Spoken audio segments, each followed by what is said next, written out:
அன்பானவர்களே வணக்கம். தினம் ஒரு திருக்குறள் நிகழ்ச்சியில் நான் உங்களை வரவேற்கிறேன்.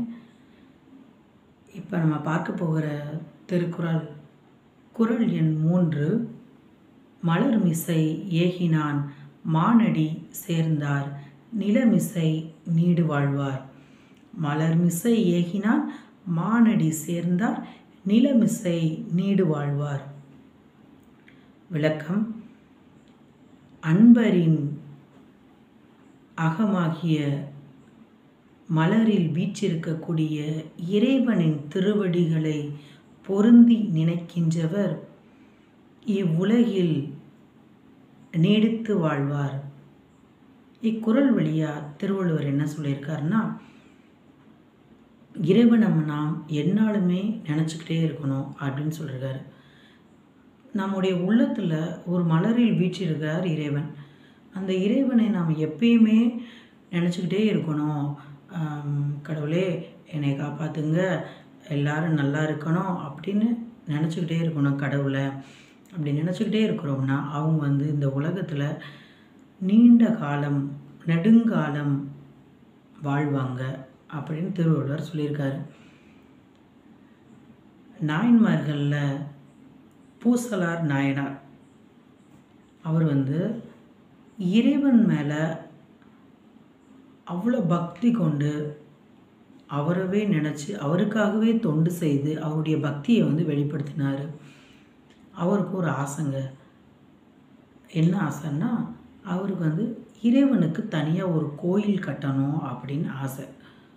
அவர் என்ன பண்ணுறாரு, கோயில் கட்டணும்னா அவர்கிட்ட பணம் இருக்கணும். பணம் இருக்காது. அவர் கிடைக்கக்கூடிய பணத்தை எல்லாமே கோயிலுக்காக செலவழிச்சிருவார். அவரும் அடிவர் தானே. அப்புறம் அவர்கிட்ட பணம் இல்லை. அப்புறம் எப்படிடா கோயில் கட்டலாம்னு நினச்சிட்டு ரொம்ப வருத்தப்பட்டுட்டு இருப்பார். அப்போ தான் அவருக்கு ஒரு யோசனை தோணுது. சரி, நம்ம இறைவனுக்காக நம்ம மனதிலேயே ஒரு கோயிலை கட்டுவோம் அப்படின்னு நினைக்கிறாரு. சரின்னு சொல்லிட்டு நம்ம சாதாரணமாக ஒரு வீடு கட்டுறோம் அப்படின்னா என்ன பண்ணுவோம், கல் மண் செங்கல் இதெல்லாம் வாங்கிட்டு போட்டுட்டு அதுக்குரிய ஆட்களை வச்சு நம்ம கொத்தனார் இவங்கெல்லாம் சித்தாள் இவங்கெல்லாம் வச்சு நம்ம வீடு கட்டுவோம். இதே மாதிரியே நம்ம மனதுக்குள்ளே ஒரு கோயில் கட்ட போகிறாரு. அப்போ நம்ம எப்படி நம்ம கோயில் வீடு கட்டுவோமோ அதே போல தான் மனதிலையும் இந்த கல் மண் செங்கல்லாம் எடுத்துகிட்டு பொருட்கள்லாம் வாங்கி போடுறாரு. மனதிலே செய்கிறாரு. அதெல்லாம் இறைவனுக்காக அதுக்குரிய தனி இடத்த பார்க்குறாரு. இந்த இடத்துல தான் நம்ம கோயில் கட்ட போகிறோம் அப்படின்னு சொல்லிட்டு ஆட்களையும் நம்ம கோயில் கட்டுறதுக்குரிய ஆட்களையும் அங்கே நிப்பாட்டி வைக்கிறாரு. அப்புறம் ஒரு நல்ல நாள் பார்த்து கோயிலை கட்டுறதுக்கு ஆரம்பிக்கிறாரு. அப்புறம் கோயில் கட்டி முடித்த உடனே குடமுழுக்கு அந்த இதெல்லாம் வைப்பாங்க. கோயிலுக்குள்ளேயே எங்கெங்கே கிணறு வைக்கணும், குளம் வைக்கணும் அதெல்லாம் தீர்மானித்து அதையும் கட்டுறாரு. மனதுக்குள்ளேயே கட்டுறாரு. அதுக்கப்புறம் திருக்குடமுழுக்கு கோயில் கட்டி முடித்த உடனே திருக்குடமுழுக்கு ஆரம்பிக்கும். இப்போ இறைவன் வருவார் அவர் நினச்சிட்ருக்காரு. இதுக்காண்டி ஒரு நாட்கள்லாம் குறிக்கிறாரு. குடமுழுக்கு வைக்கிறதுக்காண்டி 4 நல்ல தேதியெல்லாம் அவர் குறிக்கிறாரு. இதே நாளில் ஒரு அரசன், காடவர்கோன் அரசன், அவர் காஞ்சி நகரத்தில் இறைவனுக்காக ஒரு கோயில் கட்டுறாரு. இதே நாள் தான் திருக்குடமுழுக்கும் வைக்கிறாரு. அவர் ஒரு தடவை மன்னர் அரசன் தூங்கிட்டு இருக்கும்போது இறைவன் கனவுல வந்துறாரு. அடியனை எனக்காண்டி இன்னொரு அடியன் இந்த கோயில் கட்டியிருக்காரு. நீ தேதி குறித்த நாளில் தான் அவரும் நாள் குறிச்சிருக்காரு. அதனால் உன்னோட கோயிலுக்கு என்னால் வர முடியாது. நீ உன்னோட தேதியை மாற்றி வச்சுக்கோ. நான் அந்த கோயிலுக்கு நான் போகணும் அப்படி சொல்லிடுவார். இவர் திடீர்னு அப்புறம் கனவுல முழிச்சு பார்த்துருவார். என்னடா இப்படி இறைவன் சொல்லிட்டு போயிட்டாருன்னு அங்கே தேடுறாரு.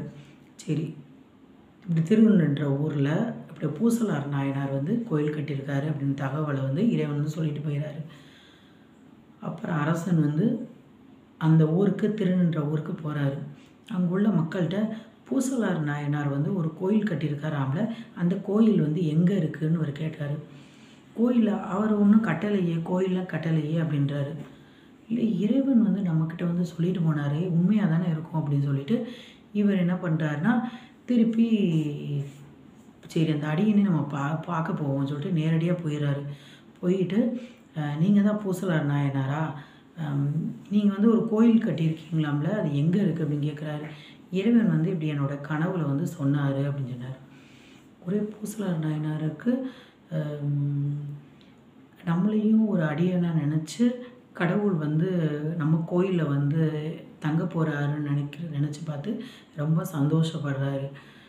இல்லை, நான் வந்து கோயில் கட்டினது என்னுடைய மனத்தில் தான் நான் கட்டினேன், அதனால் மனத்தில் தான் கட்டினேன், அதனால் இறைவன் அங்கே தான் வாரேன்னு சொல்லியிருக்காரோ அப்படின்னு கேட்டார். மன்னருக்கு ரொம்ப ஆச்சரியமாக போயிடுச்சு. என்னடா கோயில் வந்து மனசில் போய் இவர் கட்டியிருக்காரு, அதையும் இறைவன் வந்து தங்க வராரு அப்படின்னு நினச்சிட்டு ரொம்ப ஆச்சரியப்பட்டு, உங்களை வந்து தலை தாழ்த்தி வணங்குறேன், என்னை வந்து ஆசீர்வதிங்க நாயனாரே அப்படின்னு சொல்லிட்டு அவர் ஆசி பெற்று போயிட்டார். இக்குறள் வழியாக நம்ம என்ன தெரிஞ்சுக்கிறோன்னா, இறைவனை நம்ம முழுமையாக வழிபடுறோம், தினமும் நம்ம நினைக்கிறோம் அப்படின்னா நம்ம வந்து நீண்ட காலம் நெடுங்காலம் வாழலாம் அப்படின்ற தகவலை திருவள்ளுவர் வந்து சொல்கிறாரு. நன்றி. மலர்மிசை ஏகினான் மானடி சேர்ந்தார் நிலமிசை நீடு வாழ்வார். நன்றி.